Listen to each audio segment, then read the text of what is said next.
വർത്തമാന കാലഘട്ടത്ത് നാം നമ്മുടെ മക്കളെ വളരെയധികം ശ്രദ്ധിക്കേണ്ടതുണ്ട്. അവരുടെ മനസ്സിന്റെ വിങ്ങലുകൾ ചിലപ്പോൾ അത് വാക്കുകളായി പുറത്തേക്ക് വന്നേക്കാം. ആ വാക്കുകൾ ചിലപ്പോൾ അവരുടെ ജീവിതത്തിന്റെ അവസാനത്തെ വാക്കായേക്കാം. രക്ഷകർത്താക്കൾ വളരെയധികം ശ്രദ്ധിക്കണം. ആ സമയത്ത് അവരെ തള്ളിക്കളയാൻ നമ്മൾ നിൽക്കരുത്.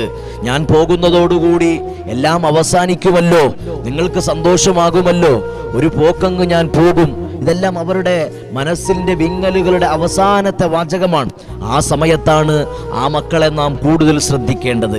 ആ സമയത്താണ് മക്കളെ നാം കൂടുതൽ കരുതലായി നമ്മൾ കാണേണ്ടത്. അവരെ തള്ളിപ്പറയുന്നതിന് പകരം, അവരെ കുറ്റപ്പെടുത്തുന്നതിന് പകരം നാം അവരെ ചേർത്ത് പിടിക്കേണ്ടത് ഇത്തരം സാഹചര്യങ്ങളിലാണ്. ഒരുപാട് കൗമാരപ്രായക്കാരിലാണ് 90% ആത്മഹത്യകൾ വർദ്ധിക്കുന്നു എന്നാണ് കണക്ക്. എന്തുകൊണ്ട്? അവരെ കേൾക്കാൻ ആളില്ല, അവർ പറയുന്നത് കേൾക്കാൻ ആളില്ല. അതാണാകട്ടെ പെണ്ണാകട്ടെ, അവരെ ഉൾക്കൊള്ളാനോ അവരെ ചെവിക്കൊള്ളാനോ അവരോടൊപ്പം കുറച്ച് സമയം ചെലവഴിക്കാനോ നമുക്ക് കഴിയുന്നില്ല. അങ്ങനെ വരുമ്പോൾ ആത്മഹത്യകൾ കൂടുന്നു.